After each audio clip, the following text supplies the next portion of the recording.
Ok, donc aujourd'hui, on est jeudi 8 mai, il est 9h15 et c'est un jour férié, comme vous le savez peut-être.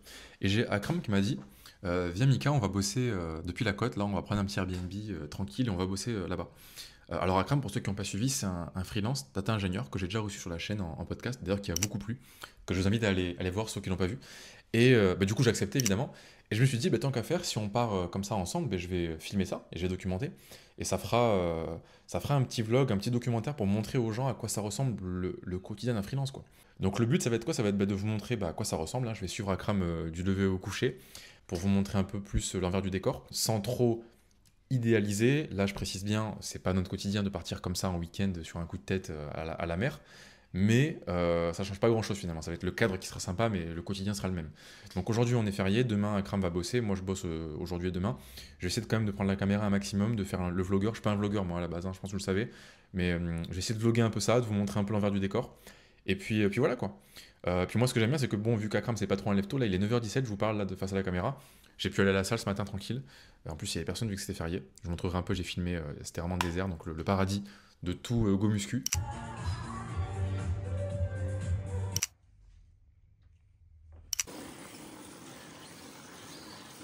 Et puis du coup, là, il va arriver, je reprends la caméra dès qu'il est là. Il vient me chercher en voiture, on démarre et on part pas loin de Montpellier, je me souviens plus du nom du village, mais. Et puis c'est parti, quoi, pour ce petit vlog. Allez.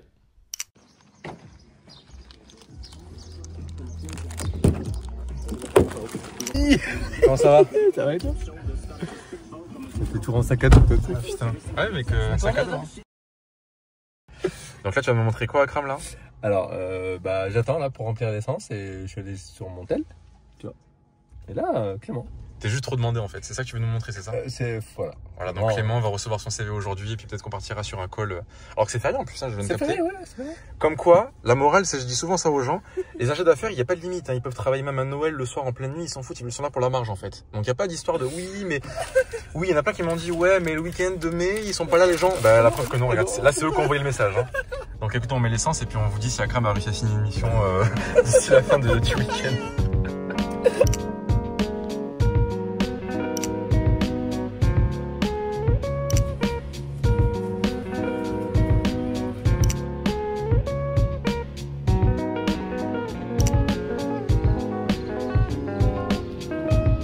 Les fameuses.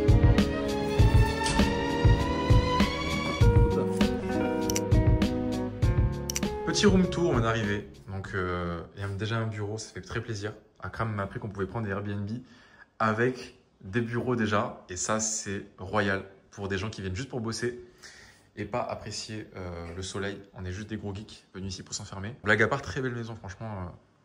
Petit jacuzzi au fond. Il y a de quoi faire des barbecues et tout. On va sûrement rien faire de tout ça, mais bon, moi c'est là. Voilà. On a le pouvoir de le faire. C'est ça. Bon, Akram, il a déjà commencé à bosser, c'est trop un charbonneur. Pas du tout, il doit sûrement faire des trucs de con, je sais pas ce qu'il fait. Il fait son CV, on va voir son CV juste après. Montrer rapidement, voilà, bon ça.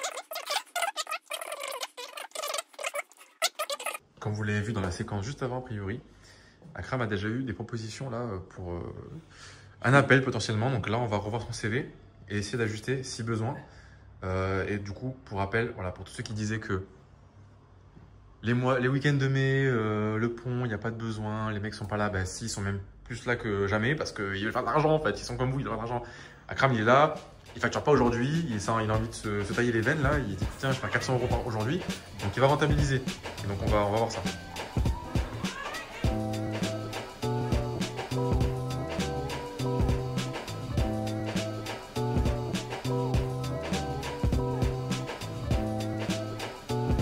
Ok, c'est bon, le petit rush, review de CV terminé. Maintenant, on va aller manger. Donc, Akam est en train de chercher un resto 5 étoiles. Pas du tout, il cherche un kebab dégueu, pas trop loin, pas trop cher. Et comme ça, on va pouvoir passer rapidement aux choses sérieuses. C'est-à-dire, lui, ça va être jacuzzi, sûrement. Et moi, ça va être 25 rendez-vous jusqu'à 19h. Mais demain, on s'amusera différemment. Parce que lui, demain, il va bosser. Donc, je vais pouvoir le réveiller comme ça, là, avec la caméra dans l'oreille. Et il fera très malin. Allez, à bientôt.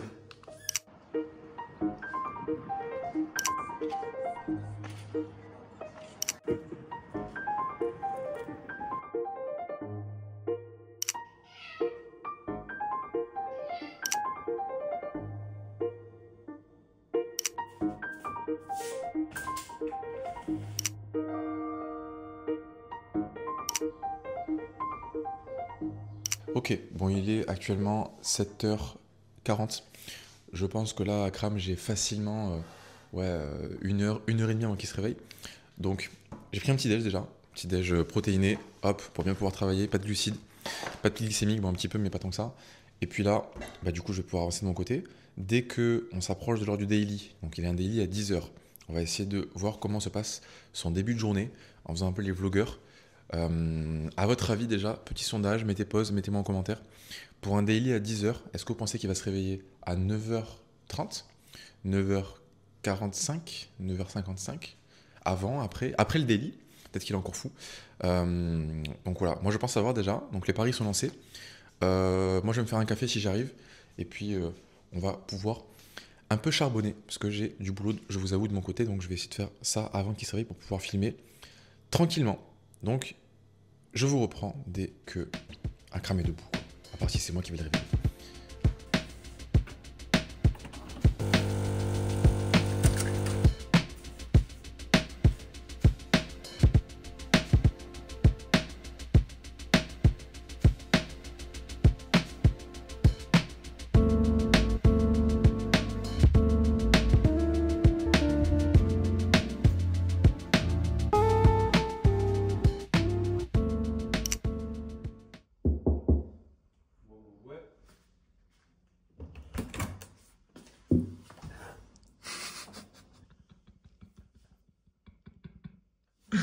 Ah, tu t'es levé tôt, dis donc. Ouais, tout, ouais. Ah. C'est dans une heure le daily, hein, t'as le temps encore. Non, c'est 1h30, ouais. Ah. Bon alors, ça commence comment la journée d'un freelance remote, data ingénieur? Petit conseil, Boire de l'eau? buvez de l'eau.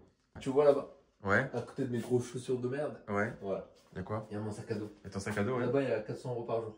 400 € par jour? Ouais. Bah je vais le prendre du coup. Non, mais non. Ah, S'il vous plaît. Arrête. Voilà. Arrête tes bêtises, montre-leur comment ça se passe et Voilà. ta vie de nouveau riche en fait. Voilà. Avec les quêtes, c'est important. T'as le youtubeur quoi. Parce qu'on est vraiment en train de faire ça à Cram là? Ouais, On est là, vraiment en mais- train de. Ok. Ah.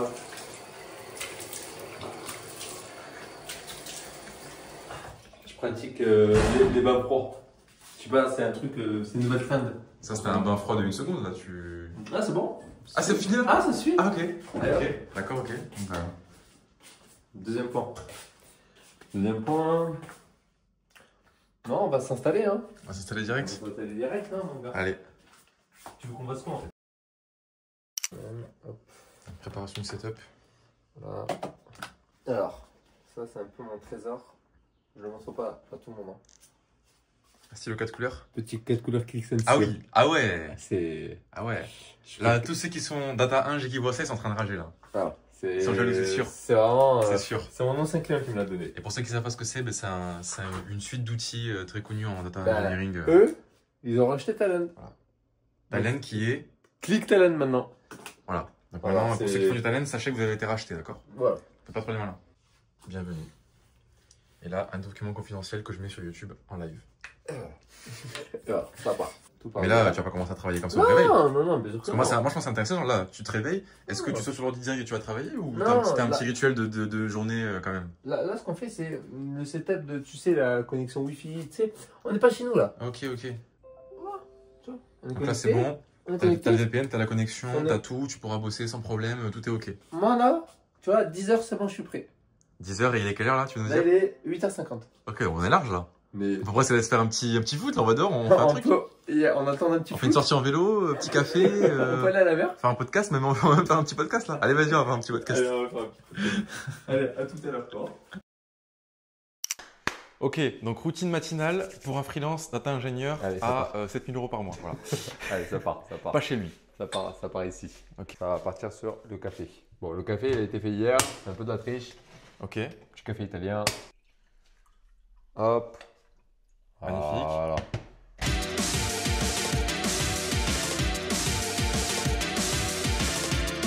En fait, dès que tu inclines, dès que tu vois le fond, c'est que c'est bon.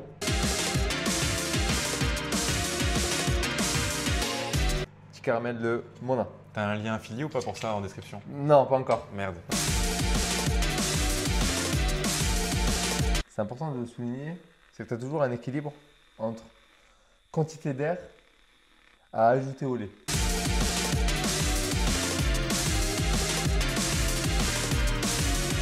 Ah, encore un autre ingrédient? Ouais, bien sûr, ça c'est du caramel, Caramel. mais qui est dans une bouteille de Monin. T'as un lien affilié ou pas pour ça? en Toujours description? pas. Bah là, c'est bon, hein. Petit déj. On est bon là? Bah, Bah, écoutez, putain, génial. Génial. Petite choco là-bas. Hein. Ok. Tu connais les classiques. Donc choco, petit cappuccino caramel. Voilà. Et par ça, qu'est-ce que tu prends pour le petit déj en général? Non, petite choco. Tu sais, le matin, je me fais plaisir. Ok. Il y a trop de restrictions déjà, tu vois, micro-entreprise, les URSAF, charges, voilà. Ouais, je comprends. Du Tu coup, vois, le matin, c'est un peu il faut libre. contrebalancer. Ok, non mais je vois. Petit Je pain vois. au lait, petite banane, petite choco. Ok, Les envies de chacun, tu vois. ok, très bien. Ben, Voilà. magnifique. Donc, ce qu'on disait là, c'est déjà plusieurs choses. Le remote. Donc là, actuellement, bon, on n'est pas du tout chez nous, on est à côté de Montpellier. On est tous dans la base. Donc, toi, tu es en remote. Beaucoup de gens me disent et s'imaginent que quand tu es freelance, tu es plus facilement en remote qu'en CDI. Qu'est-ce que tu en penses? Qu'est-ce que tu leur dirais? Et toi, ça s'est passé comment pour avoir de la mission en remote là, en fait? Autre question, c'est pas parce qu'on est en freelance qu'on est en full remote obligatoirement. Dans mon expérience, j'ai fait 5 ans du coup de data engineer en CDI.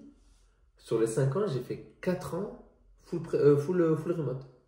Pourquoi? Parce que je travaillais pour des grands comptes qui sont à Paris. Eux, ils s'en foutent du présentiel. Donc, moi, j'ai toujours reçu mes PC par courrier. Hop, voilà, tu te connectes. Et voilà, et taf, et juste fais ton taf. Et puis Ça, c'est où ça? Même pas tu vas aller voir et t'envoies le truc par courrier quoi. Ouais, non, c'est par courrier, mais genre, viens pas nous voir quoi. Viens pas nous voir. Enfin, y a pas de. Surtout pas de voir, t'as envie de voir ta salle. Ouais, c'est un peu ça. Ils savent même pas qui je suis. En fait, c'est pas du tout une contrainte de contrat, c'est juste qu'eux, ils travaillent comme ça en fait. Ouais. C'est tout. Exactement. Donc, et là, ta mission actuelle, en gros, c'est. On t'a dit que tu avais une sorte de rythme avec un jour par semaine ou quoi. C'est ça. En pratique, tu l'as bien vu qu'en fait, c'est vachement plus libre que ça. C'est ça. Toi, vu que tu es prêt à venir, c'est pas un problème. Mais du coup, en fait, tu as fait ce que moi je considère être la meilleure approche, c'est que tu vas commencer sur un contrat qui n'est pas encore full remote. Ouais. Et en montrant que tu bosses bien, C'est ils ça. vont petit à petit te laisser grappiller, que ce soit acté verbalement ou pas. Tu vas pouvoir commencer à faire une fois toutes les 2 semaines, 3 semaines, faire 1 mois sans venir. C'est ça. Et, Exactement. c'est ce que je ne comprends pas, tu vois, c'est que déjà, première chose, c'est pas du tout Freelancing qui va te garantir d'avoir des missions freelance, Non. absolument pas. Et le deuxième point, c'est que faut pas essayer de forcer et de se dire je vais avoir une mission en remote tout de suite dès la négociation de la C'est mission. exactement Ça, ça. c'est hyper rare. Ça tu le portes aussi. Oui, mais À totalement. part des clients très particuliers qui sont hyper ouverts à ça, ce qui est assez rare aujourd'hui, il faut qu'on commence en hybride, quoi. Tu commences en hybride, C'est ça. tu fais un rythme comme Gilles, comme d'autres gens du groupe. Voilà.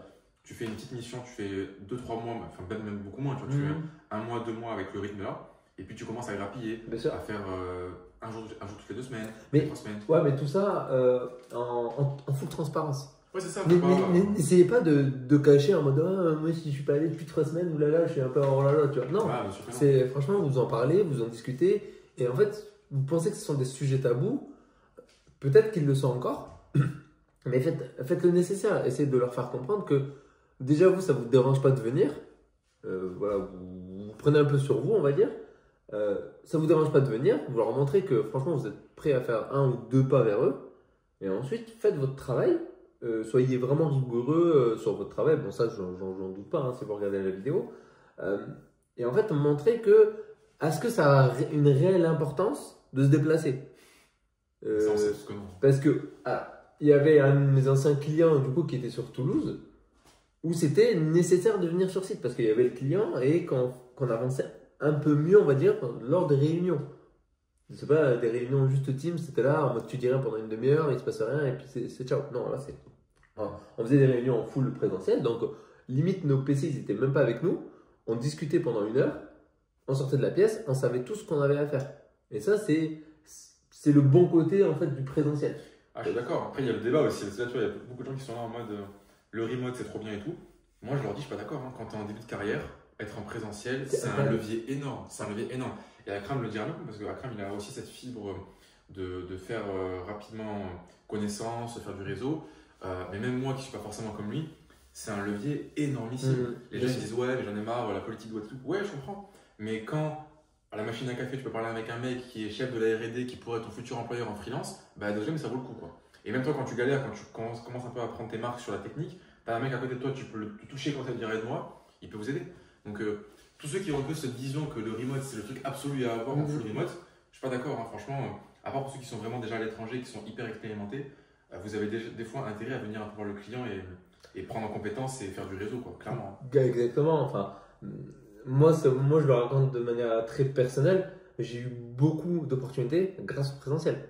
J'en ai eu très peu, mais j'ai essayé de convertir le peu de présentiel que j'avais en opportunité, on va dire. Et ça s'est fait ressentir. Tout le monde a apprécié que je sois présent. Et mon client actuel, dès qu'il m'invite, parce que des fois mon client actuel m'invite sur Paris, parce qu'il y a des grands événements à Paris, donc il m'invite. Quand un client t'invite, ça veut dire qu'il prend en charge tes déplacements. Donc moi j'y vais avec un énorme plaisir, hein, vous n'avez pas idée.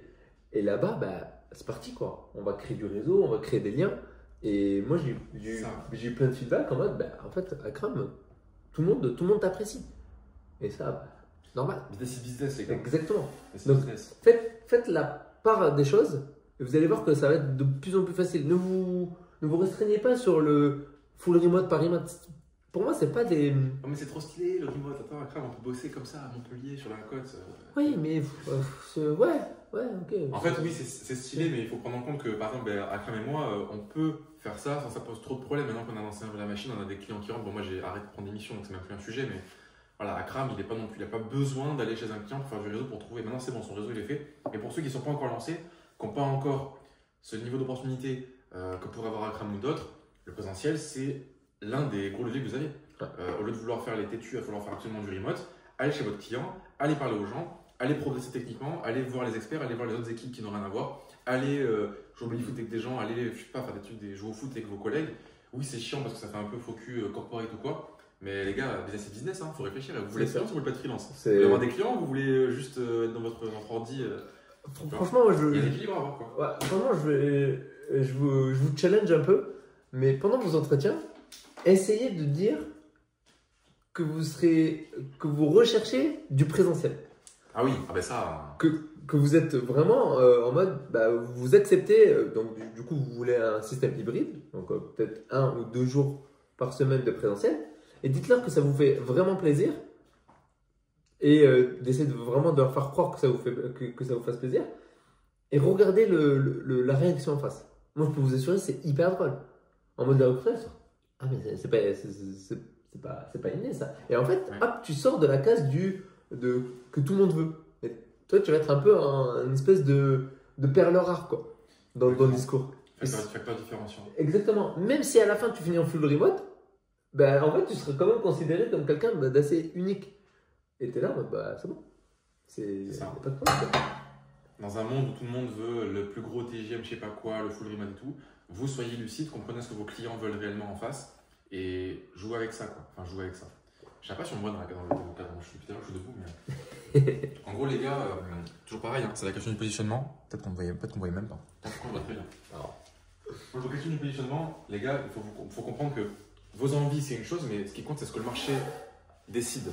Si le marché a décidé que le besoin, c'était des gens en remote, en présentiel et avec tel TJM, vous devrez vous y plier ou alors assumer les efforts qu'il va faire pour avoir cette exigence-là. Beaucoup de gens vont s'arrêter à avoir juste l'exigence, mais ils n'ont pas assumé la responsabilité. Ils vont dire, ouais, moi je veux 800 € par jour et je veux du full remote. Oui, n'importe quoi sur la table, rien de plus que ton confrère qui lui est à 600 € et qui prend de l'hybride.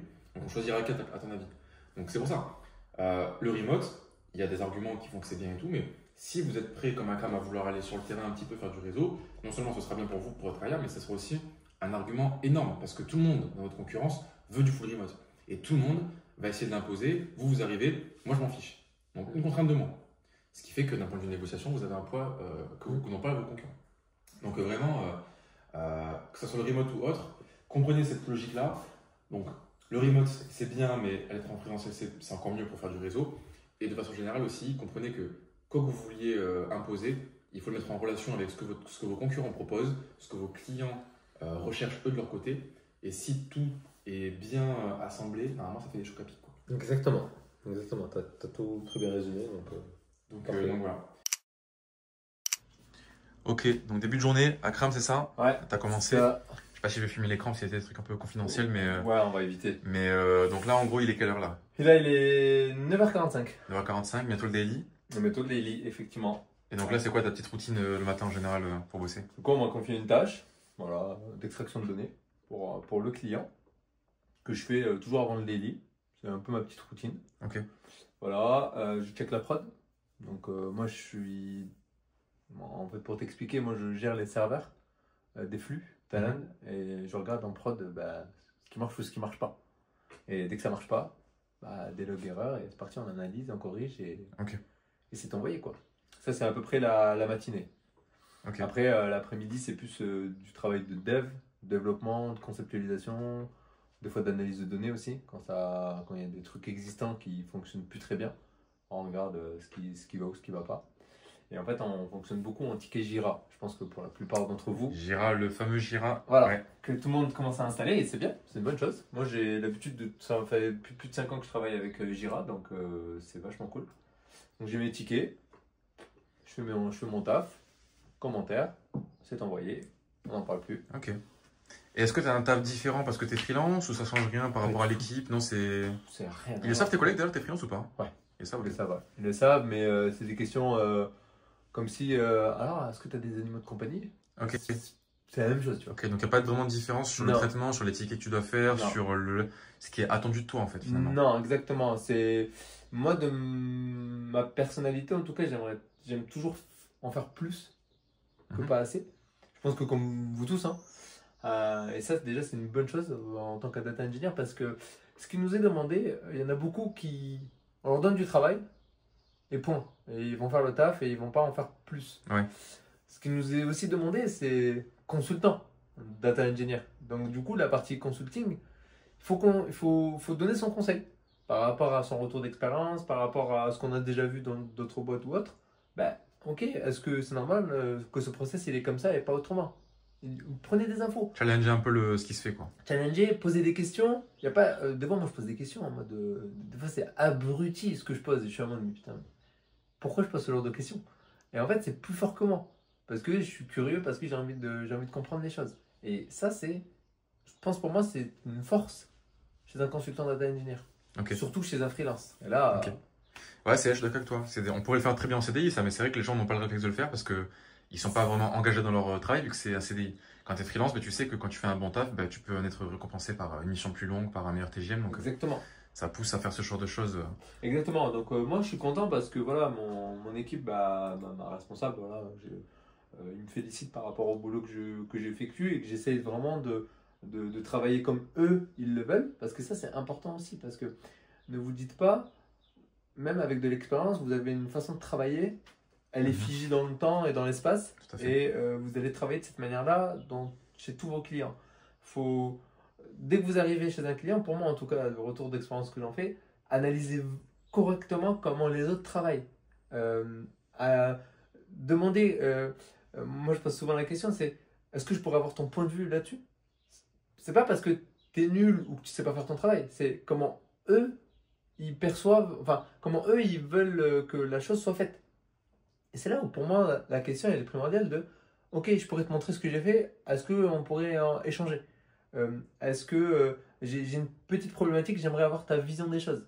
Et en fait, ce genre de questions, déjà, vos responsables, ils vont se dire en mode, ok, ce mec-là, il essaie vraiment de s'améliorer par rapport à notre façon de faire.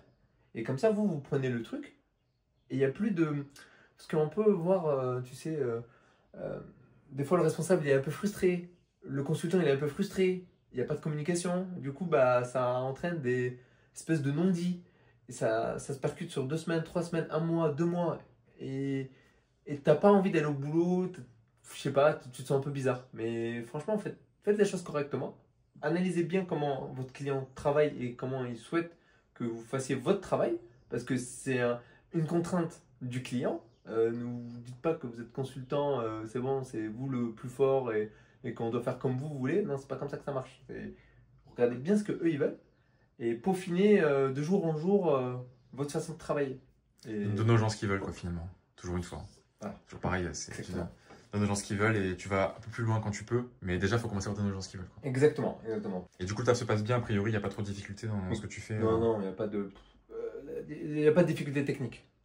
Ok. Il n'y a vraiment pas de difficulté. La seule difficulté que moi je vois à chaque fois, dans mes nombreuses expériences, c'est la difficulté travailler avec les autres. Comment travailler avec les autres? Comment travailler avec telle et telle personne? C'est ça qui est pour moi le plus dur en fait. Et dès que vous avez cette habitude-là de switcher avec n'importe qui sur votre façon de travailler, bah, c'est là où vous êtes pour moi un très bon consultant. Non, c'est clair, bah ouais, il faut être à la table, quoi. Parce que techniquement parlant, voilà, on a l'IA, vous savez faire votre travail, personne ne va vous dire que votre travail est mal fait. Enfin, Parce que là, vous voyez pas, mais sur l'écran d'écran, il y a Paint, il est en train de faire un dessin de maison et c'est ça qu'on lui demande en fait. Hein, donc, non, mais ouais. D'ailleurs, peut-être pas trop te déranger pour pas que tu voilà. faire un peu voir la prod, mais je vais te faire un petit timelapse dès que tu seras en daily pour que les gens ils voient comment tu fous rien et juste que tu hoches la tête. Et après, on se reprendra pour voir la suite de la journée, comment tu bosses et tout. Ça va. Hop là, j'interromps la vidéo quelques secondes, j'espère qu'elle vous plaît en tout cas. Pour ceux qui veulent se faire accompagner pour vraiment assurer le coup et se lancer en freelance avec des bons process validés, vous avez un lien en description, un lien qui permettra de prendre un rendez-vous avec moi. Alors, ce rendez-vous n'engage en rien, il est gratuit. Le but, c'est quoi? C'est qu'on puisse déjà voir votre projet. S'il me paraît, à mon sens, jouable ou non, moi je vous le dirai sans tabou, je suis pas là pour vous vendre du rêve. Si ça vous paraît jouable et que vous êtes motivé, que vous voulez vous faire accompagner, je vous dirai selon quelle modalité je peux le faire avec vous. Donc n'hésitez pas, prenez un rendez-vous et on en discutera très rapidement. Allez, je vous remets la vidéo. Que se passe-t-il? Dis-moi tout là. Fin de daily, c'est ça? Fin de daily, ouais. J'ai gagné un sujet. Alors ça veut dire quoi, gagner un sujet? Qu'est-ce Alors, que... en gros, c'est-à-dire que vous pouvez tomber sur des moments où vous n'avez pas grand-chose à faire. C'est des cycles. Moi, ça me frustre un peu. Je veux pas faire le gars, ouais, machin, nanani. Donc là, en fait, j'ai analysé plusieurs sujets. J'en ai parlé à ma responsable. Je lui ai dit, est-ce que je peux partir là-dessus? Qu'est-ce que t'en penses et tout? Ah ouais, bonne idée. Et ça, tu vois, ça va marquer les esprits en mode, ok, je prends le lead sur certains sujets. Excellent. Et en fait, vous aurez tendance, ça c'est du vécu, du répété et du... Voilà, c'est un peu mon ressenti hein, de mon expérience. C'est que les gens, en fait, ils vont vous faire confiance. Ils vont vous dire, ok, bah, en fait, Akram, on a plus besoin de le gérer, entre guillemets, il se gère, il s'auto-gère. Il va chercher ses sujets, il va essayer de faire avancer des sujets qui seront pour le prochain PI planning. Bon, là, je donne un peu des termes un peu techniques hein, pour ceux qui savent, mais en gros, on est par vague, par cycle de vagues de projets. Et en fait, moi, j'anticipe déjà certaines vagues, en fait, les vagues qui vont arriver plus tard. Du coup, paf, je me prends des sujets. Et comme ça, en fait, oh, Akram, il a fait ça. Oh, tiens, Akram, il a fait ça. Et en fait, vous allez commencer à imposer un peu votre rythme, en fait. Magnifique. Voilà. Du coup, je suis content. Voilà. Petit vendredi pépouze. Ça te fait une mission qui peut potentiellement durer plus longtemps que prévu, donc ça fait toujours plaisir. Hein. Ça aussi, il faut comprendre ce que dit Akram, c'est qu'en fait, sa mission, elle devait durer longtemps, mais si elle devait s'arrêter demain, ben là, il a trouvé un sujet pour bosser plus de jours, donc plus de chiffre d'affaires. C'est-à-dire business is business, quoi, comme on dit. Business is business. En fait, ce que dit Akram là, le truc important à comprendre, c'est que quand tu es en mission, c'est bien, mais ce qui compte, c'est surtout pouvoir durer dans la mission, pouvoir en trouver d'autres, pouvoir avoir un meilleur TGM. Donc, si vous vous arrêtez à trouver votre mission, vous avez perdu, les gars. Je vous le dis. Donc, écoutez bien et prenez note.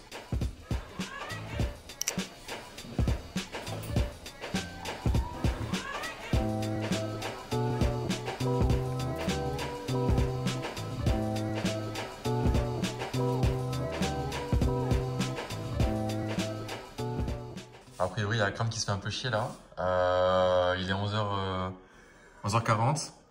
Voilà, donc a priori, bon, bah, il va me faire chier pendant encore 20 minutes avant qu'on aille manger, je pense. C'est ça? C'est exactement ça. Du coup, moi, je dois finir mon petit truc là, mes petits montages et tout. Hop. Et puis voilà. Donc, pour ceux qui voulaient se demander, il faut rien de ses journées en fait. Le mec est payé à rien faire, quoi. Non, je rigole. Donc, bon, bah écoutez, dès qu'on va manger, je vais filmer pour voir la suite du vlog. Ok, donc je viens de finir de faire le taf que j'avais pour ce matin, les petits posts LinkedIn. Et là, j'ai Akram pendant ce temps qui nous a fait un repas qu'il a qualifié d'un mot très marrant. Alors, c'est quoi du coup le repas, Akram, que tu nous as fait là? C'est un repas de 2 Norman, frérot. En vrai, c'est stylé, hein. Donc, on a quoi? On a 4 œufs, 2 steaks. Donc, C'est quoi ça? Un bol d'eau? C'est un bol d'eau fraîche pour refroidir les œufs à la coque. Ah oui, d'accord. C'est l'astuce pour pas qu'ils recuisent. C'est pas ce qu'on mange. Ok. Bah écoutez, c'est parfait. Hein. Moi, c'est ce que là, je mange. c'est bon, hein. Moi, je mange quasiment ça tous les midis. Donc, œuf, fromage, viande. Point à la ligne en fait. C'est tout. Sel, poivre à la limite. À la limite, sel, poivre.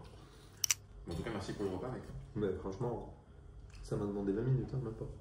En fait, j'aurais dû accepter la mission avec Airbus. Il me permettait de travailler d'où je veux, quand je veux. Je travaille tout seul. Tu les chauffes. Tu dis, les gars, moi, si vous me dites OK, on commence demain. On commence demain. Et c'est parti en fait. Je sais pas si c'est toujours moi le problème ou pas en fait. J'ai l'impression qu'on me donne pas assez de taf. Et tant mieux, hein. Mais dans tous mes projets. T'as de quoi faire autre chose à côté, quoi. Mais je suis pas efficace en fait, je suis le plus gros des cons. Quand je vois les autres travailler, je me dis, mais attends, mais qu'est-ce qu'ils font? C'est comme dans le contrôle en fait. Tu sais, t'as l'impression d'avoir tout fini et les gens ils continuent à écrire. Et T'as t'es là, oublié une page, t'as oublié une page. ouais. Je sais pas, frère, ça me rend fou, moi. Ça t'est jamais arrivé, toi? Mais toute ma vie. Pourquoi tu crois que je fais ce que je fais? Parce que j'ai pas trouvé de concurrence à mon niveau, quoi. Le mec abuse, c'est. T'as très souvent des gens qui vont être planqués, mais c'est comment leur en vouloir, quoi. Non, mais. Si le mec, on lui dit. Si on lui dit rien, justement, s'il fait ce qu'il veut, et qu'à chaque fois il pousse et on lui dit toujours rien, à la fin il devient planqué comme les mecs de 45 ans qui foutent rien dans l'état, quoi. Elle voulait changer d'entreprise, ben en fait, la RH elle lui a dit ah non, en fait, j'ai une pote à moi qui a travaillé avec toi, chiant, j'ai pas envie de te prendre. Ouais. D'ailleurs, tu sais qu'elle m'a racheté sur Instagram là, récemment. Mais non. Bon, je suis mis un peu embêté à Kram pour essayer de voir son travail, à quoi il ressemble, pour qu'il puisse nous montrer un petit peu et vous illustrer, hein, pour ceux qui s'imaginent un peu, pour ceux qui s'intéressent au data engineering, à quoi ça ressemble. Donc là, Akram a pu cacher un peu la partie confidentielle. Donc, est-ce que tu peux expliquer un petit peu toi ce que tu fais dans ton taf concrètement et ce que tu faisais là peut-être aujourd'hui comme tâche? Ouais, carrément. Alors, effectivement, la nouvelle tâche hein, qui m'est destinée dans cette mission, si vous voulez, là, je vous ai fait un petit schéma. Je sais pas si ça va se voir correctement. En fait, si vous voulez, il y a un gars qui va donner un fichier à un deuxième gars.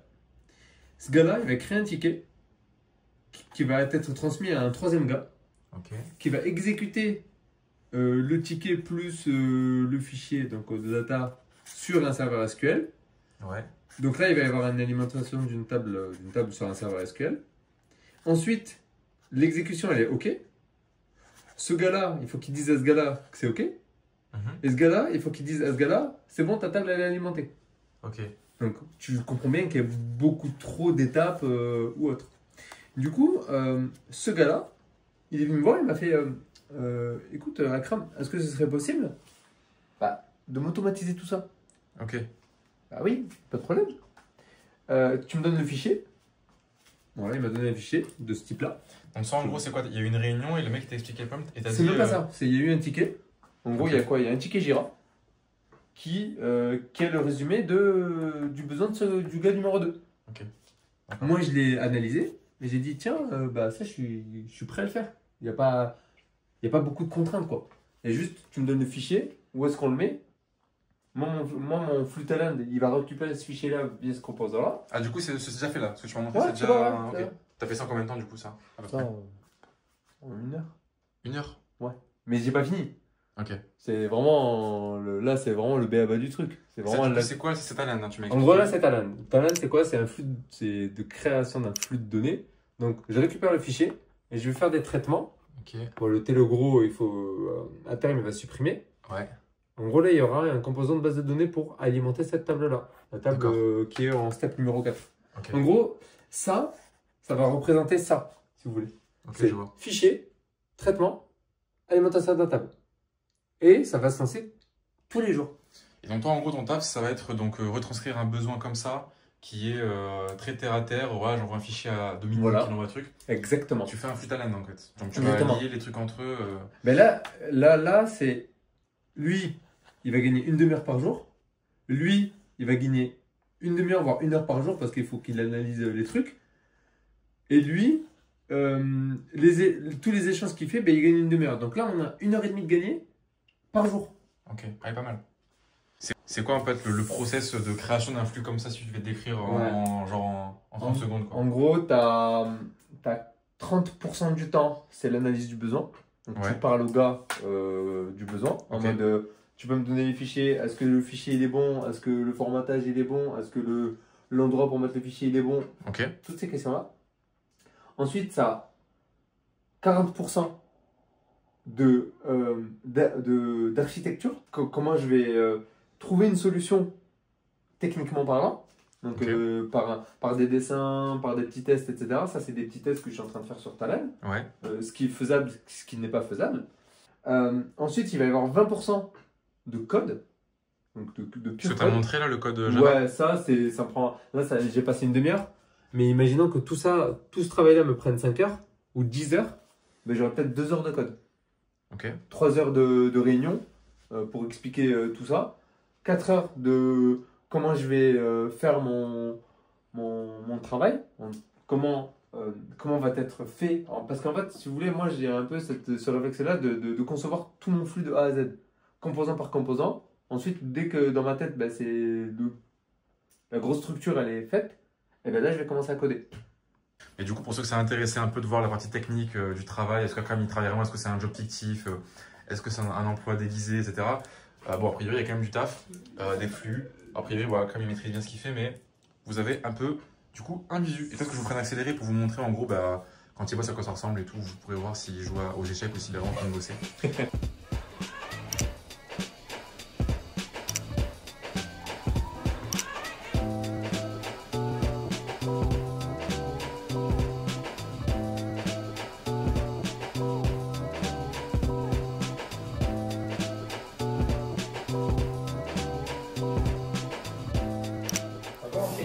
Alors, il est 16h21.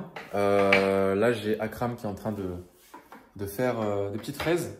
Donc, t'as fini de bosser ou pas du coup? Non, bon, on va dire que oui. Hein? C'est le week-end un peu prolongé. Ouais, mais dis pas ça. Non, T'as bon. vraiment fini ou pas pour de vrai, en vrai, hors blague? T'avais des trucs à En faire ou fait, pas là encore? non, en fait, j'ai trouvé des choses à faire. J'ai avancé sur mon code. Je vais peaufiner tout ça là vers la fin de la journée, là, encore une demi-heure, on va dire. Et c'est bon, quoi. Fin de Ok. journée. Donc, la petite pause goûter. Ouais, pause goûter de fraises, j'avais envie de fraises. Ok, parfait. Bah, moi j'ai encore des cols à faire, mais ça va finir la journée tranquillement. Après, on partira en week-end. Enfin, on est déjà assez parti, mais on va partir en week-end. Donc après, peut-être qu'on se posera pour poser des questions à Akram sur qu'est-ce qu'il fait en tant que freelance. Moi, j'ai des questions à lui poser sur l'investissement, parce que je sais qu'il s'y est mis récemment. Il en parlera mieux que moi. Mais en gros, l'idée, c'est essayer de pas juste s'arrêter à faire un vlog à la con et dire oh, regardez, il mange des fraises, il fait son daily, il bosse pas trop. Et aller voir, mais qui résume ça comme si c'était ça. Et vraiment aller voir, et après quoi. Parce que là, être freelance, c'est cool. Là, on a une belle maison qu'on a louée avec Akram pour le week-end, mais ce n'est plus réaliste à quoi ça ressemble le next step pour un freelance, quoi. Une fois qu'on a une mission, on a réussi à faire les premiers chiffres, on engrange quelques milliers d'euros. Maintenant, qu'est-ce qu'on peut faire, quoi? Est-ce qu'on va aller investir? Est-ce qu'on va faire autre chose? Akram a sa réponse, et c'est pas la réponse absolue, mais il a sa réponse.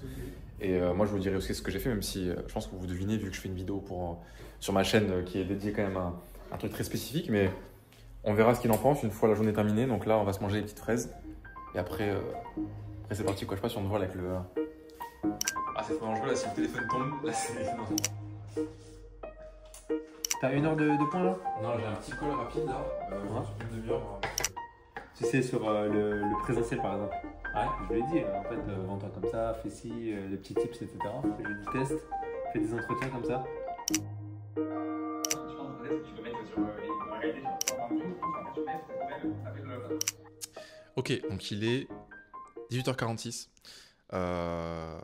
J'ai fini mes appels, j'ai encore un peu de boulot, mais on va s'arrêter là pour l'instant. On va aller voir ce que fait Akram. Alors, j'ai pas pu trop filmer ce qu'il faisait cet après-midi, à part quand on l'a vu là, quand il faisait le petit goûter. À mon avis, c'était un peu chiant, donc bon, vous avez rien perdu. Il a sûrement dû faire du code ou du SQL ou du Talend, donc son taf, quoi, finalement. À mon avis, là, il a fini de bosser. Non pas que c'est un flemmard, mais c'est juste que à cette heure-ci, un vendredi soir de pont chez un grand compte, tout le monde est parti depuis très longtemps. Donc, je vais voir ce qu'il fait. Et puis, on va lui poser des questions un peu sur les sujets croustillants, comme l'investissement, par exemple. Donc, je vous reprends, je vais aller voir ce qu'il fait. On va essayer de le espionner un petit peu. Et puis, on va l'interviewer tranquillement. Allez, c'est parti. Ouais, gros. Ça bosse ou pas? Non? Ah non, frérot, hein, ça Ok. bosse à point. Ok, bon, c'est bien ce que j'imaginais. Mais en vrai, t'as fini à quelle heure? Je pense que c'est intéressant, gens. T'as fini de bosser à J'ai quelle heure? fini à petite journée aujourd'hui, entre 17h et 17h30, Ok. tranquillement. Ok. Voilà. Donc Non, mais, tranquille, ça y est, t'es en week-end là. Ouais, C'est petit quoi, tu week-end. fais des échecs là? Ouais, je fais des petites leçons d'échecs. Voilà. D'échecs et maths. Moi, je vous le conseille, c'est un petit sport. C'est quoi? C'est des challenges là? Enfin, Là, comment c'est ça des, fait? ouais, c'est ça, c'est en Des gros, puzzles? ouais, c'est en gros, ils t'apprennent à commencer, mais en fait, à faire des échecs. Ok. À mettre, à placer des coups d'échecs ou des C'est le échecs. tuto en fait. Quoi? C'est le tuto en fait. Ouais, c'est plus ou moins c'est des défis, quoi. C'est un bon jeu, le gameplay est pas mal des échecs ou pas? Ou comment tu le. Ouais. C'est un bon En petit vrai, gameplay. ça rappelle le freelance un peu. Les graphismes, c'est pas mal ou pas? Alors, c'est un jeu du 14e siècle. Je crois que ça n'a pas bougé. Qu'est-ce qu'il fait? Mao. Mao, il veut toujours vraiment se faire repérer là. Vas-y. Ouais, de ouf. Il s'en est un peu. Ouais, vas-y, Mao. Ok. Bon. Est-ce que je peux t'emprunter ton être pour te poser des questions sur T'es sûr? ta vie en fait? Bien sûr, Et l'investissement surtout. on va changer de cadre si tu veux bien. Oui, de toute façon, on va rester là. Ouais. Mais vas-y, viens avec moi, avec moi. je te Allez, c'est suis. parti. Je te suis. Ça marche. Ok, donc nouveau cadre. On se met dans le petit jardin puisqu'il y a un peu de soleil. Voilà, Ouais. ça c'est la vie de freelance. On profite un peu. Pas du tout. Alors, moi je voulais qu'on parle un petit peu de. Alors, ce que tu fais toi, donc c'est pas forcément la seule solution, mais ce que font certains freelances pour aller Ouais. au niveau supérieur. Parce Ok. que le freelancing c'est cool, on fait de l'argent, mais toi tu n'es pas forcément hyper dépensier, tu n'es pas du genre à aller t'acheter une Ferrari ou quoi. Donc tu as du cash qui rentre, après t'en fais quoi? Ça c'est la question que beaucoup font. Mhm. Toi, ta solution c'est l'investissement. Mhm, Est-ce que tu peux nous absolument. dire un petit peu ton cheminement, enfin c'est quoi toi, pourquoi tu as voulu faire ça, c'est quoi le Ouais. but en fait? Ouais, ok, bien sûr, bien sûr. C'est très intéressant comme question. C'est des choses où, clairement, moi, je vous conseille de commencer à y réfléchir dès maintenant. Le plus tôt sera le mieux. Comme a dit Mickaël, il n'y a pas qu'une bonne solution, hein. Il en existe. Vous voulez ouvrir une laverie, vous voulez ouvrir un. Peu importe. J'avais pas pensé à ça. Juste, moi, le seul conseil que je peux vous donner, c'est commencer à investir.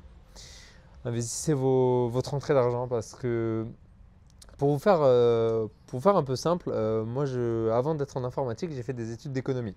Donc, j'ai fait la prépa à Toulouse School of Economics et j'ai vraiment été pris par l'économie, de manière générale, les taux d'intérêt, etc. En fait, il faut comprendre une chose, c'est que dans notre société, en tout cas en France, on a cette histoire d'inflation et les taux d'intérêt que nous rapportent nos comptes courants ou nos livrets A, qui sont très inférieurs à l'inflation. C'est-à-dire que vous avez un capital de 1 000 euros, l'année prochaine, on va perdre aux alentours de 3%, 3-4% d'inflation, on risque de perdre, je sais pas moi, 40 euros. Voilà. Donc nos 1 000 euros d'aujourd'hui vont valoir 960 euros. Mhm. Sauf Sauf que on va avoir un taux d'intérêt de prêteur de 2,5%. Je ne connais pas exactement les pourcentages, mais qui sont moins que l'inflation. En gros, l'année prochaine, on va perdre de l'argent. Donc vous avez de l'argent l'année prochaine Sur un compte bancaire classique en gros. sur un compte courant ou un livret A. Donc là, en gros, toi, c'est le freelance de base qui a son CA qui rentre, il fait quoi? Il fait 10 000 euros. 7 000, Ouais, 7 000 balles sur son compte, 6 000 C'est balles. ça. Il perd 3% par an, c'est ça? Ou il perd combien? En fait, s'il récupère les taux d'intérêt du compte courant plus l'inflation, il va perdre entre 1 et 2% par an. Donc livret A, ça veut dire du coup? Ou pas livret A? Livret A, ouais, je crois. Parce que du coup, il y a le mec qui fait vraiment rien, Ouais. qui met son argent sur son compte en banque.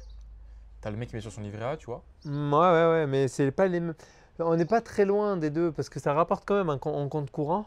Ça rapporte, mais beaucoup moins Non, qu'un c'est livret zéro, A. hein. C'est zéro? Ah, c'est zéro. Ben, je confonds alors. À part dans les nouveaux trucs un peu genre Trade Republic et tout, Oui, qui oui. vont faire des comptes C'est courants 2,5, ouais. C'est Mais c'est pas 2,5. en général, c'est pas rémunéré. hein, Non, tu c'est vois. pareil. Bah, du coup, c'est 2,5 pour un livret A. Ok. Et en plus, c'est limité. Enfin, bon, bref, il y a plein de trucs. Enfin, bon, bref. Donc t'es forcément perdant à mettre l'argent là comme ça en gros. Ouais. Pour alors, résumer. ouais. En fait, d'avoir de l'argent à disposition immédiatement, vous allez le payer en fait.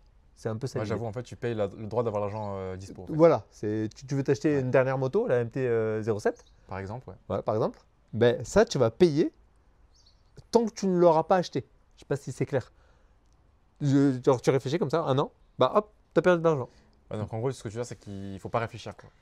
Il faut vraiment savoir ce que tu vas devoir dépenser tout Exactement. le reste, du coup, Tu l'investis. tu l'investis dans une Ah. laverie, c'est ça? Non? Alors, dans une laverie. Alors, du coup, pour revenir un peu au sujet, moi, je me suis focalisé sur l'investissement.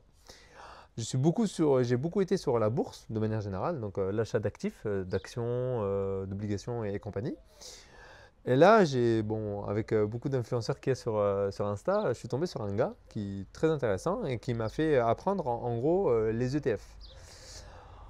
En gros, ça va être un projet qui va être sur très long terme, donc moyen terme, plutôt long terme, donc 10, 15 ans, 20 ans.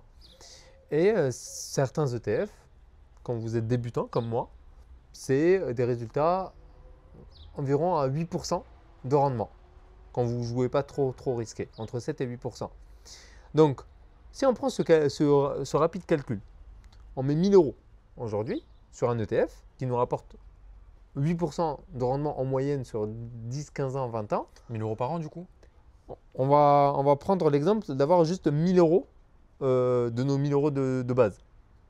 Juste un seul versement, Ouais, une seule juste fois 1000 euros, 2000 euros. point, terminé. Voilà.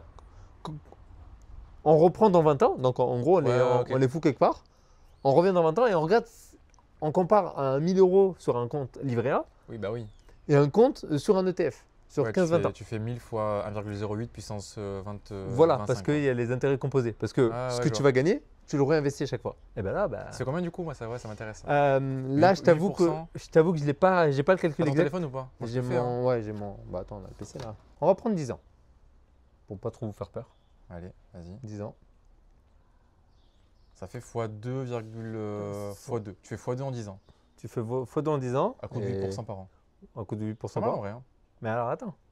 Contrairement à un compte livret A où on perd entre 1 et Ah, 2%. mais là, tu perds. Mais c'est même pas un débat. Enfin, là, y a Donc pas de débat. du coup, en fait, c'est le différentiel qu'il faut calculer. C'est ce que tu vas. Oui, par rapport à ce que tu perds, par rapport au manque à gagner. C'est ça. C'est que là, tu as à peu près 2,2. On le voit. Et 1000 euros fois du coup 0,98. On va dire qu'on perd 2%. Puissance 10. Ça on a- fait quasiment x3 du coup. Donc là, ça fait 817. On a Donc 810. en fait, on est soit moins 817, soit plus 2100. Voilà. En gros. Donc il y a un facteur x3 quoi. C'est exactement 10 ça. ans. En vrai, moi je savais pas que c'était autant, tu vois. J'avais un peu réfléchi à ça, mais. Donc x3. En fait, le différentiel est énormissime parce que C'est là, beaucoup, hein. on a pris juste 1000 euros. Point. Imagine 500 euros par mois. Un freelance 1000 euros, il émet 3 Par fois mois par mois. Ouais. Et plusieurs fois par mois, enfin même pas une fois. Non, enfin, mais tu sais que Non, mais normalement, moi, j'ai un fichier Excel qui est beaucoup plus optimisé que ça au niveau des calculs. Juste 500 euros, sur 10 ans, vous allez exploser la barre des 150 000 euros de Par mois. capital. Ouais, par mois. Juste 500 euros. Hein. Mhm. Vous exposez la barre des 150 000 euros de capital. Entre ce que vous investissez sur 10 ans et ce que ça vous rapporte. Ouais. Et en fait, au bout d'un moment, les taux d'intérêt vont être supérieurs à ce que toi, tu vas mettre des 500 euros. En fait, il va y avoir un différentiel que ton argent va fluctuer. Et quand vous utilisez ce qu'on appelle des PEA, donc des comptes, des PEA, Plan donc épargne, des je sais plans pas quoi. épargne d'action, Action, ouais. qui vont être bloqués pendant 5 ans, vos investissements, vous allez payer que 12,8% sur vos plus-values. Donc, et pas de 30% pour la flat tax. Parce qu'il y a une espèce de. L'État, en fait. C'est la technique là, ouais. Ouais, vous aide un peu. En gros, T'es moins taxé quoi. investissez. Par pitié. Ouais, j'avoue. Voilà, on va résumer. Investissez. Investissez, voilà. Merci, au revoir. Investissez. Parce que si vous êtes dans cette fibre-là freelance, vous n'allez pas vouloir perdre votre argent inutilement Il y comme en a, ça. tu sais, ils s'en rendent juste pas compte. Hein. Ils ne savent pas. Hein. Mais Ils je savent suis juste d'accord. pas qu'ils perdent de l'argent en fait. Non, mais Ils se disent, attends, j'ai 7000 euros qui rentrent tous les mois, ça C'est rentre bon, sur mon je- compte, c'est bien, ça me sécurise. Je me dis, Ouais. je vois les chiffres qui montent.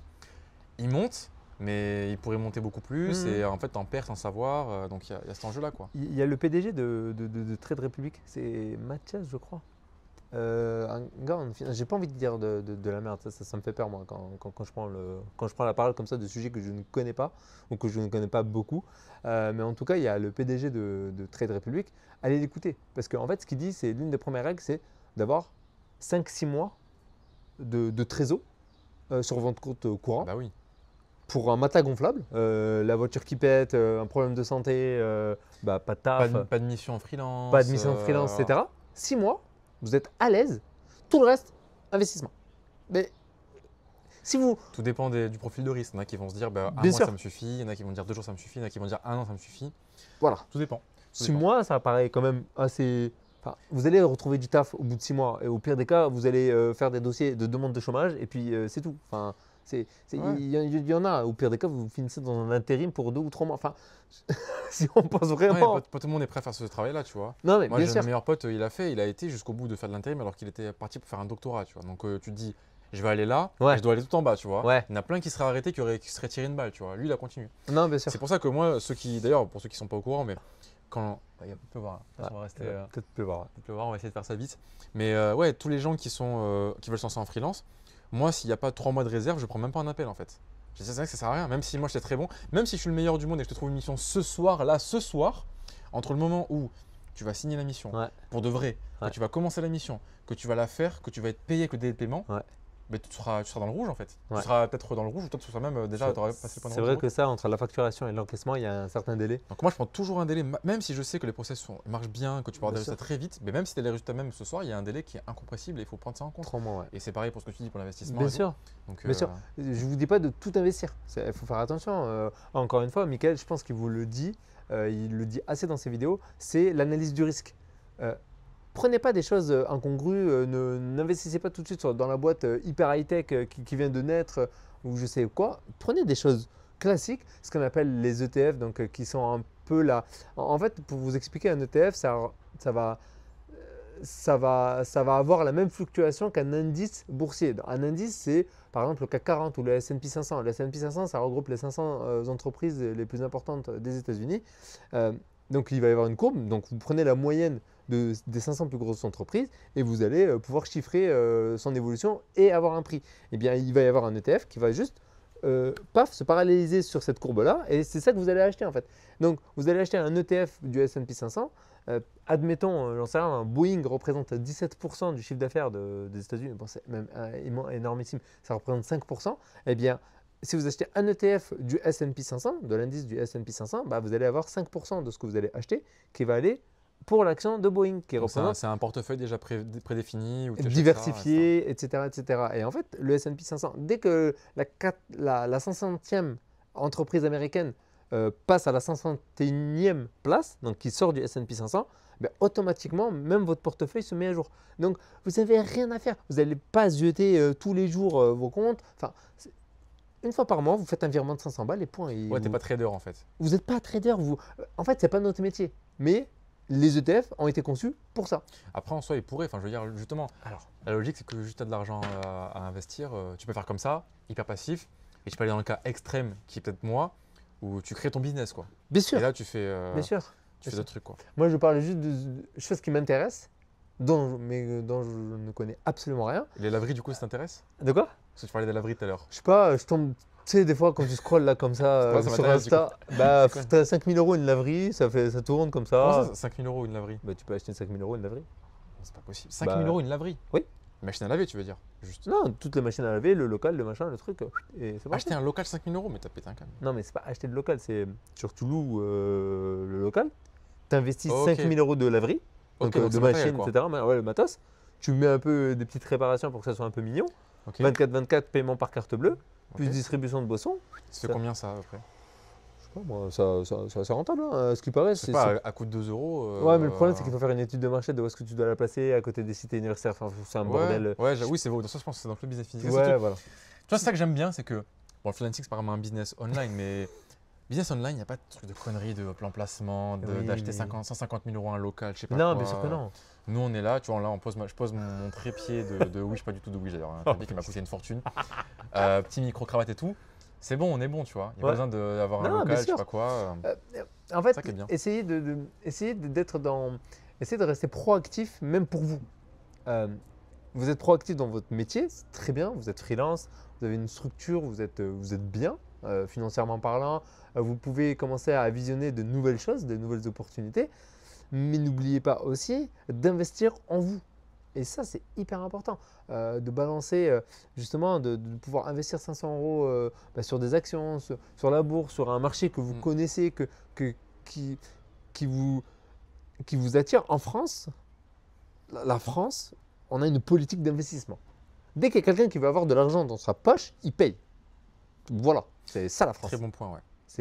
Je sais pas moi, acheter des palettes de couleurs, de pastels et faites des dessins et vendez-les. Et là, c'est un investissement. C'est vrai. Je pense qu'au moment où la vidéo sortira, j'aurais déjà fait l'autre vidéo sur la partie. Bah si, elle sort demain, donc c'est sûr qu'elle va sortir avant. Qui explique aux gens que faut pas raisonner en rémunération. Faut pas raisonner en salaire. C'est un raisonnement que moi aussi j'ai eu de débutant. Moi aussi. Quand tu es entrepreneur, donc tu vas dire oui, mais je suis freelance. Oui, tu as un cabis, tu as un siret, tu es entrepreneur. Donc tu as un entrepreneur. L'argent doit être continuellement réinvesti. Parce que dès qu'il sort, comme dit Akram, dès qu'il est en perso, c'est la case URSAF, ils vont t'ouvrir en deux. C'est le jeu. Donc c'est aussi pour vous pousser à investir dans l'économie réelle. C'est pour ça que moi j'aime bien dire que mon travail, c'est d'aider les gens à piquer de l'argent à l'État et le redonner à l'économie réelle en fait. Parce que du coup, l'État a moins de revenus de charges patronales. Et du coup, Akram va pouvoir dépenser son argent et le flamber en boîte. Pas du tout. Va pouvoir acheter des choses avec. Donc ouais, effectivement, le but du jeu, là Akram parle d'investissement. Moi, j'ai monté mon entreprise avec la formation. Mais en réalité, l'enjeu, c'est que le cash soit réinvesti continuellement. Donc, que ce ne soit pas juste j'ai de l'argent qui rentre, hop, tout en revenu. Parce que là, on arrive à l'erreur que beaucoup de gens font et qui ne coûte pas trop cher en micro, parce qu'en micro, tu n'as pas le choix. Mais quand tu es en EURL ou en SASU, et c'est pour ça que j'ai fait une vidéo qui en parle de ça, où je pense que vous pourrez aller la voir, ceux qui n'ont pas vu ça. Si l'argent sort de la boîte, vous vous faites niquer, vous êtes juste trop con. Si vous faites 100 000 euros de résultat et que vous faites 5 000 euros de 50 000 euros pour l'État. Vous avez 50 000 euros qui paraissent en fait. Donc, c'est normal que après, tout le monde dit oui. Non, mais c'est pour ça que personne ne se lance dans l'entrepreneuriat. Parce que si vous voulez avoir de l'argent en espèces dans votre poche, voilà, vous allez payer. C'est un faux problème. Et en fait, vous allez le payer et sur les résultats de votre entreprise. Donc, vous allez faire passer un capital de votre entreprise à vous en perso. Donc, vous allez payer 47% plus machin. Vous pouvez monter jusqu'à 49% d'imposition. Et cet argent-là que vous allez avoir, super, mais vous allez le perdre chaque année. Comme, en plus. Donc, et payer la TVA quand vous allez acheter un truc et tout. Mais non, mais c'est ça. En fait, mon frère, notre comptable là, Younes, qui est mon frère, il m'a dit un truc que j'avais pas très bien compris il y a l'année dernière. Il me dit, en France, c'est simple. Une entreprise qui a 10 000 euros, elle a deux choix. Ou d'investir 10 000 euros, ou de donner 5 000 à l'État et 5 000 pour toi. C'est un choix. Oui, c'est un choix de vie. C'est même pas un choix, c'est une évidence. En fait, les gens qui sont au niveau zéro, ils sont en train de se dire non, je veux l'argent dans mon compte en banque en perso. Ce qui peut se comprendre, mais en réalité, et c'est toi en plus qui illustre bien, le but du jeu, au final, c'est quoi? C'est avoir un gros patrimoine, c'est avoir un gros pouvoir financier. Exactement. C'est pas avoir le plus gros compte en banque et de dire à ses potes regardez, moi j'ai un salaire, je suis à 7 000 euros, à 10 000 euros, à 20 000 euros. Ça, c'est de la branlette. Moi, ce qui m'intéresse, c'est avoir le plus gros patrimoine financier. Enfin, en tout cas, personnellement, peut-être Akram aussi, avoir le plus gros patrimoine et ça passe par les leviers qu'on a en France. Donc, la partie pro, c'est-à-dire que votre boîte fait du résultat. Si vous voulez maximiser le potentiel de cet argent-là, il faut qu'il reste dans la boîte. C'est-à-dire qu'il soit réinvesti dans votre boîte ou qu'il soit réinvesti dans des choses mais en pro. Donc, montage, holding, SCI, je sais pas quoi, vous connaissez un peu la chanson, ou investissement dans ce que vous voulez. Mais si vous le versez en perso parce que vous dites que c'est mieux quand sur votre compte en banque, bah notamment vous allez perdre de l'argent à cause de l'inflation. Et en plus, ça sert à rien, vous avez perdu 40% pour rien. Parce que le pire, c'est que beaucoup de gens vont se verser un salaire pour après faire quoi avec l'argent? Investir en immobilier ou en bourse. Donc, je vais dire, mec, t'es con, investis avec ta boîte et tu auras 40% de plus pour investir. Donc, bon, c'est un autre sujet, c'est un gros débat. Voilà. En tout cas, intéressant de voir ton point de vue là-dessus. Donc, toi, du coup, toi, en plus, tu as commencé très tôt pour un freelance. Parce que tu as commencé l'investissement, tu t'es intéressé au bout de quoi? Au bout de 2 mois J'ai commencé en janvier mon freelance et j'ai commencé sérieusement en mars. Donc en 3 mois, tu t'es déjà commencé à… Ouais, même début mars, tu vois. Donc un bon 2 mois. Mais parce que moi, ça m'intéresse depuis l'université. Tu m'en parlais déjà avant. Mais c'est juste que parce que, en fait, c'est une excuse. Je me suis toujours dit, parce que j'ai pas d'argent, donc je me lance pas là-dedans. Non, c'est faux. C'est pareil, c'est des biais cognitifs. C'est pareil, on n'a pas assez d'expérience pour rentrer en freelance. En fait, on a tellement de biais cognitifs partout. En fait, c'est un travail quotidien. Franchement, les gars, je suis fatigué. Je vous jure, je suis fatigué. Mais ça en vaut la peine, je vous jure. Mais de se remettre toujours en question et de débunker en fait nos peurs et toutes les excuses qu'on sort par réflexe. Parce qu'on a entendu quelqu'un dire ça en mode tiens, c'est facile de le répéter, du coup on fait plus rien. Essayez de débunker toujours ce que vous vous dites et investissez. Ok, vous n'avez pas d'argent, investissez à 100 euros. Vous n'avez pas 100 euros, 50 euros. Vous n'avez pas 20 euros. T'as pas 20 euros là? Les gars, enfin, t'as pas 5 balles moi, les formations que je suis, etc., c'est vraiment le mec, il a le même dialogue que Michael pour se lancer en freelance. C'est lance-toi, je sais pas, quitte ton CDI et 3 mois ou 4 mois de trucs. Enfin, fais une analyse de risque, lance-toi et t'inquiète pas que ça ira bien. L'investissement, c'est pareil. N'écoutez pas les gens qui vous disent ouais, mais attention, la bourse c'est pour les pros, moi j'ai perdu 1000 balles, etc. Ouais, ok, tu as perdu parce que ok, tu as joué avec les risques, t'as pas su faire, t'as merdé, il n'y a pas de problème, mais ne décourage pas les autres d'investir, en fait, d'avoir le meilleur plan. En fait, les gens qui ont échoué, ils veulent que les gens échouent comme eux, ou alors ils veulent justifier leur échec en disant que c'était pas leur faute, mais c'est que le truc ne marche pas. Donc ils vont se dire, voilà. Moi ça n'a pas marché, donc attention, et ils vont se placer, ils vont croire être en mode grand ça, je vais t'aider. En fait non, c'est juste qu'ils veulent justifier qu'ils ont échoué et que personne ne va réussir. Parce que si quelqu'un réussit, ça prouve qu'ils ont fait un échec. Et le cerveau ne veut pas. Le cerveau il veut absolument il veut trouver une raison qui dit que c'est pas ta faute mec. Non, t'inquiète. C'est pour ça qu'en marketing, il y a un concept qui est hyper vicieux, hyper important, c'est que les clients, il faut qu'on justifie leur échec pour les rassurer. On leur dit, t'as pas réussi en investissant parce que tu n'avais aucune méthodologie en fait. Donc un mec, on va lui dire, ok Roger, t'as perdu 1000 euros, mais en fait je t'explique, c'est normal. T'as juste pas fait la méthode qui marche. Bien sûr. Alors des fois, c'est fait à des fins malicieuses et le truc derrière, il y a un produit encore plus pourri qu'avant. Mais en soi, c'est un truc qui est logique. L'humain, il a envie qu'on ne soit pas dans la confrontation en disant non, t'as fait un achat, t'as eu tort. Mais on lui dirait, ok, t'as fait la merde, mais c'est pas ta faute. T'inquiète pas, je vais t'expliquer pourquoi t'as fait un truc mal. T'as pas étudié les risques, t'as pas regardé ce que c'était les ETF. Bien sûr. C'est pareil pour tout. Donc, tu sais ça, moi, c'est mon choix tous les jours. Hein, les mecs, c'est mon quotidien. Hein, ils sont là, ouais, le freelancing, ça marche pas, je sais pas quoi. Non, tu n'as pas réussi. Mais c'est normal, je vais pas jeter la pierre. Pas grave, parce que vu ton point de départ, c'est normal que tu ne réussisses pas. Tu n'as pas d'approche que tu me dis tu as un compte Malte. Bah, tu crois que ça va arriver comme ça l'émission quoi. Bref. Moi maintenant, ce que je veux voir, c'est tes sous en fait. Je veux que tu me montres là ta facturation sur Indie. Parce que moi, je veux faire des trucs pour l'intro là, pour faire un truc un peu clickbait. Donc, je veux que les gens ils voient des chiffres et qu'ils soient contents et qu'après ils voient la vidéo jusqu'au bout. Parce que je pense qu'elle va durer 4000 heures. Ouais, comme d'hab. Donc, mieux vaut qu'il y ait des trucs croustillants. Après, si t'as pas envie, normalement, je sais pas si c'est. Non, mais t'inquiète. Hein, pour que les gens ils voient un petit peu à quoi ça ressemble. Du coup, voici la bête. Donc là, vous voyez, on va décortiquer un petit peu tout ça. Donc, vous avez en bleu les entrées, en rouge les sorties. Donc là, ça m'a fait rire, c'est que du coup, on voit les dépenses à quoi elles sont dues. Bon, pas de suspense, hein. URSAF. Voilà, c'est tout. Frais de déplacement. Après, là, Crame, des fois, il va à Bordeaux, donc je pense que c'est ça, du coup, les frais de déplacement. C'est ça. Donc, voilà à peu près les chiffres. On est du coup sur du 8005, c'est ça, 8500 de revenus. Bon, à votre avis, est-ce qu'Akram dépense ce montant? Bon, déjà, il y a l'URSSAF, mais est-ce qu'il dépense ce montant pour sa vie de tous les jours? Bon, regardez, bon. Regardez, il est en claquette, le pauvre, il mange à peine à sa faim. Les chaussures, c'est bientôt. Donc voilà, bon, je rigole un peu, mais pour vous montrer que beaucoup de gens en freelance, dont Akram qui est relativement débutant, enfin junior comme beaucoup de gens, à son niveau déjà, il a déjà beaucoup de marge pour investir. Donc, je ne sais pas si tu veux dire toi combien tu investis ou si c'est confidentiel sur ce montant. Non, moi je me suis fixé, comme j'ai dit tout à l'heure, pour le moment, je me suis fixé un investissement à 500 euros. Mensuel? Mensuel. Ok, top. Ça fait quoi? Ça fait 6 000 euros par an? Ouais, 6 000, ouais, c'est ça. Ouais, ça fait un beau truc à fait composer. Exactement. Après, voilà, je pense qu'il pourrait être plus gourmand, je pense, en investissement, mais je pense qu'il commence petit à petit. Voilà. Il faut aussi y aller progressivement et pas jeter de l'argent sur un truc sans savoir. J'ai des projets perso après. Il y a des projets perso aussi, tu as le droit. MT07, voilà. Enfin, j'en sais rien, je dis un truc comme ça. Non, mais c'est un bel hasard. GT4RS, Pack Vessar et Jean Écoute, Magnésium. voilà quoi, c'est. Ok, mais au moins, voilà, c'est tout. Moi, j'ai ma miniature, j'ai mon petit, mon petit montant. Maintenant, je sais pas ce qu'on fait là. Je sais pas, moi j'ai un peu de taf encore à faire vite fait. Ouais. Et après, je pense qu'on va aller tranquillement. On va pas, je montre rien là.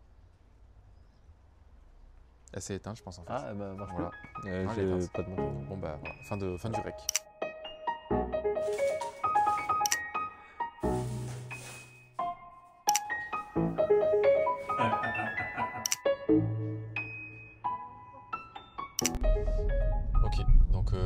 Reste focus sur la route à Cram, hein, t'inquiète, on est juste là pour faire un petit débrief. Ça marche. Donc là, il est 20h38, on a fini la journée tranquille. Exactement.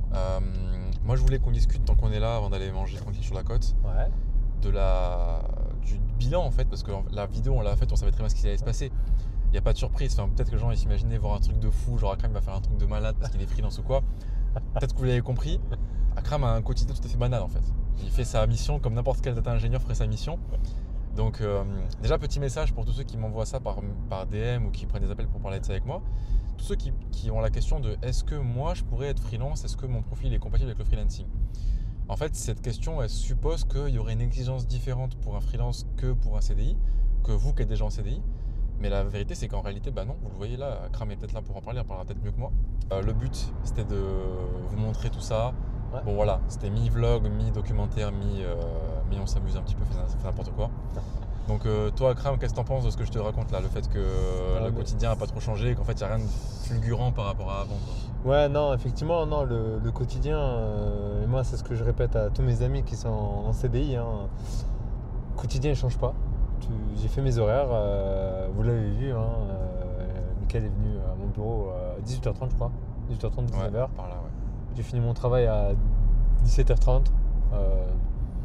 Voilà, j'ai fait mon daily ce matin. Enfin, rien de particulier quoi. Je pense que ouais, voilà, Rien de vous nouveau. allez vraiment vous retrouver dans ce que je fais. Il n'y a pas plus. En fait, pour moi, le plus dur dans le freelance, c'est vraiment de se lancer. Oui, c'est psychologique finalement. Voilà, C'est des craintes, les craintes que beaucoup de gens ont qui sont que oui, mais moi mon marché est Exactement. différent, je sais pas quoi, c'est plus dur ou quoi. Alors, il y a quand même une part de vérité, hein, je veux dire, c'est pas non plus on claque des doigts, on a une mission. Kram, Bien il est là sûr. pour en parler, Non, non. il a galéré comme tout fait, il a dû bosser pour avoir ses missions quoi. Bien sûr. Mais dans le quotidien, dans les exigences, c'est la même chose. Enfin, Kram a fait son daily comme un daily, il n'est pas sur un trône, il n'est pas avec une épée de Damoclès sur sa tête parce qu'il est freelance. Ses collègues sont au courant qu'il est freelance, mais c'est même pas une obligation. D'ailleurs, même souvent, on vous dira de ne pas le dire. Fun fact pour ceux qui ne savent pas, même des gens qui dans leur contrat doivent ne pas dire à leurs collègues qu'ils sont freelance, donc pour que vous sachiez un peu le délire. Voilà, il n'y a rien de particulier. Le but, c'est pas non plus de vous faire croire que le freelance c'est facile, c'est pas non plus l'objet de la vidéo. C'était de vous montrer que le quotidien d'un freelance c'est voilà, banal plus quoi.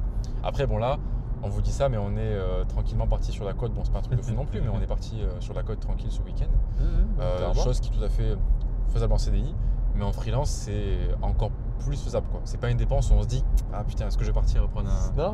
Là on en parlait avec Akram juste avant de prendre la caméra. Il me disait sa journée d'aujourd'hui elle lui a payé le week-end en fait.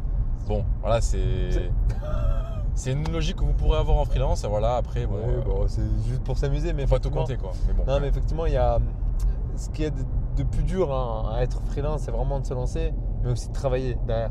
Il y a quand même du travail. Il ne faut pas le prendre à la légère. Ouais, bien sûr. Voilà, il faut faire les entretiens, préparer les entretiens, préparer son CV.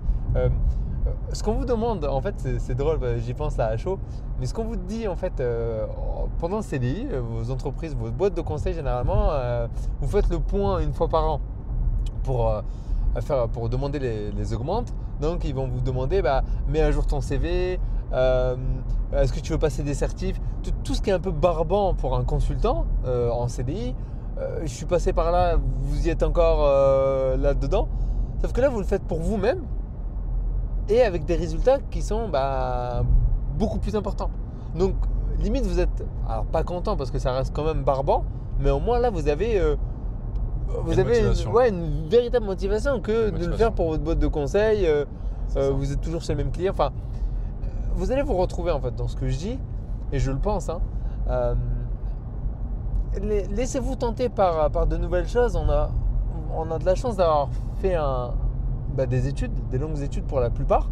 Ceux qui se sont reconvertis, c'est généralement ceux qu'on retrouve dans le freelance, parce qu'ils se sont dit, moi j'ai déjà tout quitté pour reprendre mes études. C'est exactement ça. Ouais. Ils ont fini leurs études. Bon, mais pourquoi je n'irais pas tenter le freelance? C'est ça. Ils ont beaucoup moins de blocage en pratique. C'est vrai, moi je vois beaucoup de profils reconvertis qui ont déjà fait ce travail pour leur reconversion.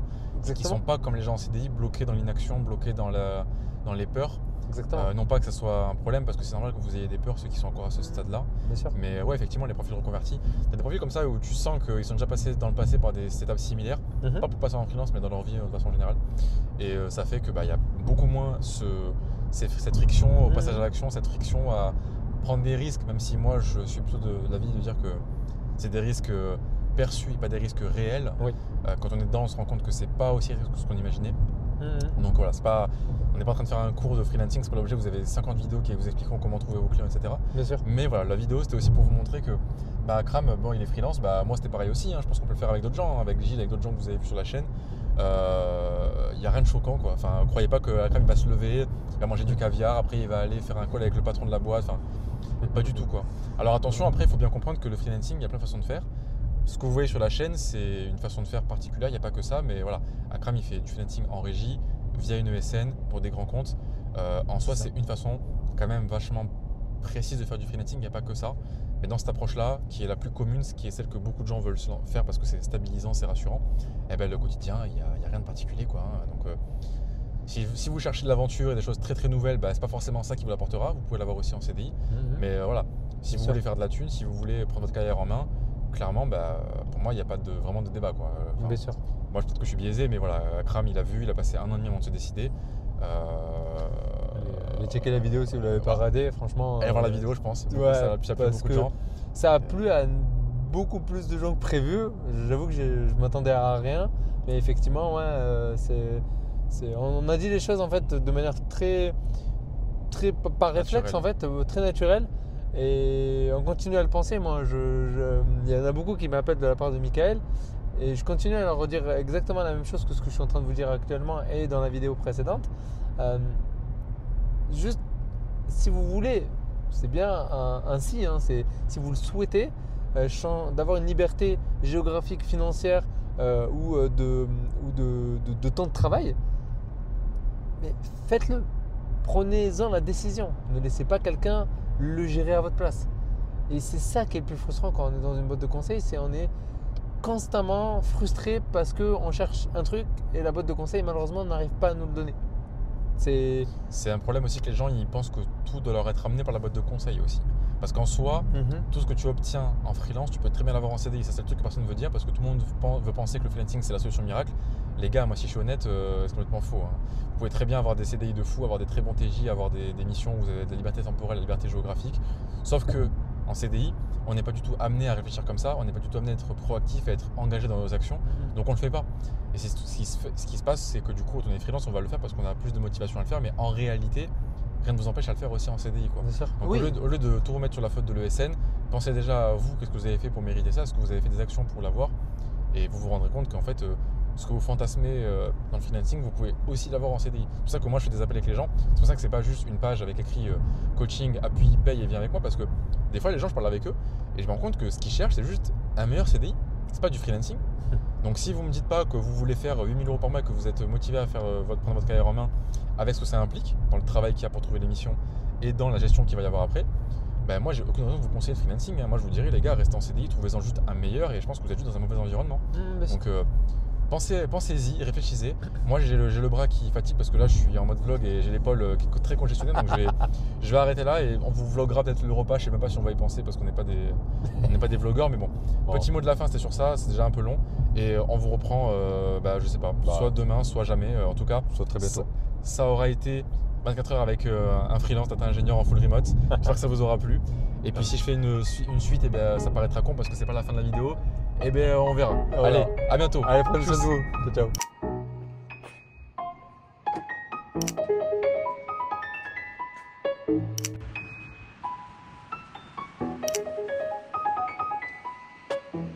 Bon, on arrive à la fin de la vidéo, j'espère que ça vous aura plu, j'espère que ça aura pu vous montrer, surtout qu'un freelance n'a pas un quotidien si différent d'un mec en CDI.